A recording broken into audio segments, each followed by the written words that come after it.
So great to have you with us for another bonus track. Today, I want to try and talk to my word people out there about numbers.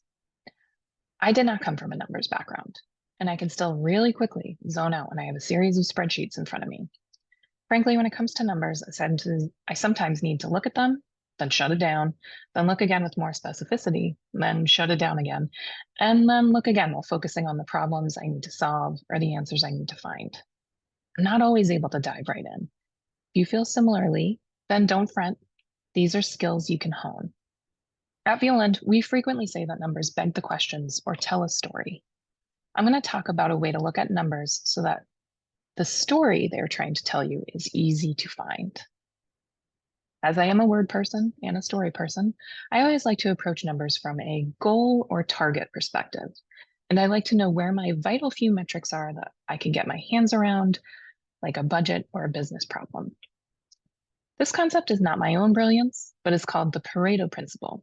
The Pareto principle is also known as the 80-20 rule, the law of the vital few, and the principle of factor sparsity. This principle states that for many outcomes, roughly 80% of the consequences come from 20% of the causes. In other words, the vital few. With technology and systems at our fingertips, more than ever before, it is easy to overdo it in the metrics and data area. Instead, look at the vital few metrics that are leading indicators of areas of the business. I suggest around five or so. They can often look like the following: dollars billed, dollars collected, gross profit, actual to budget performance, dollars in new business. These may not be right for you, but in the roles I have found that I was in, they were helpful as you could see the past and current performance as well as plan for future. These numbers allowed me a pulse. I wasn't necessarily a producer for these metrics, but I was responsible for making sure we were on track to goal.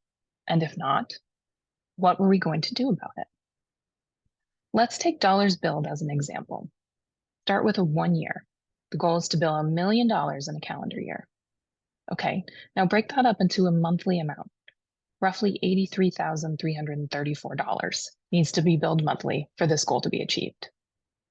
The visual that worked for me on this would be a comparison of month to date and year to date results.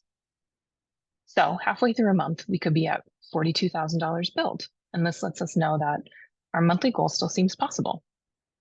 But if we are again at halfway through the month and only $15,000 has been billed, you better believe I now have a lot of questions for my staff about where are we going to find that missing 68K to bill in 2 weeks?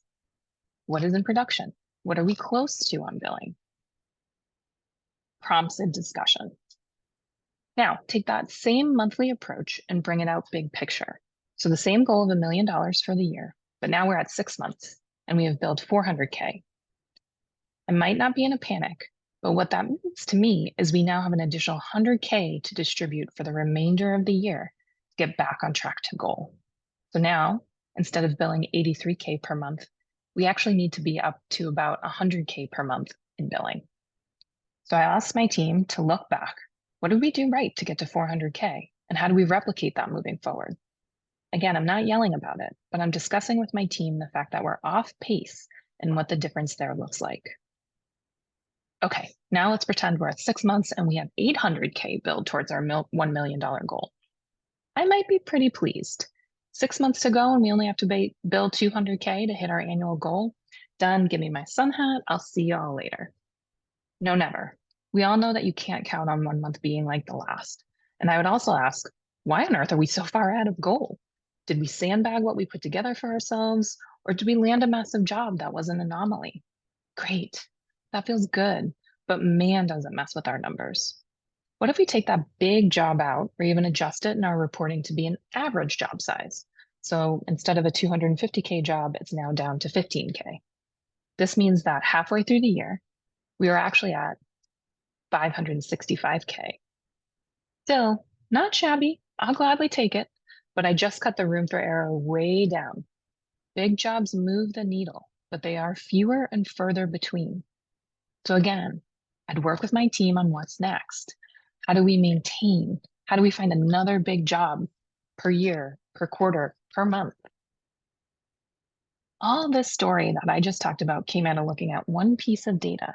And honestly, the billing number is just the beginning. I could bill $1 million in 2 months, but if I can't collect it, I am nowhere. So, as much as you want to limit the numbers you look at, you need them to help paint the picture or tell the full story. You also need to make sure you get that full story from your numbers. You can have your top 5 numbers and look at it, and they should all twist and turn around each other like currents. But you also need to be ready to break those numbers out a bit and really look at the building blocks of your story.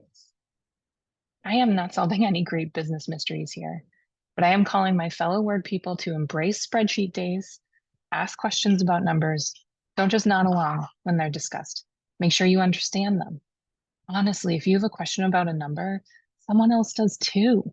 Or you may have just unearthed a story that needs to be told that someone else might not have caught. Figure out how to get your hands around the data and tease out the stories, the side quests, the red herrings, and find your best and strongest story in them. If you want to talk about any of this further, please reach out to us at Violent. And until next time, have a great one.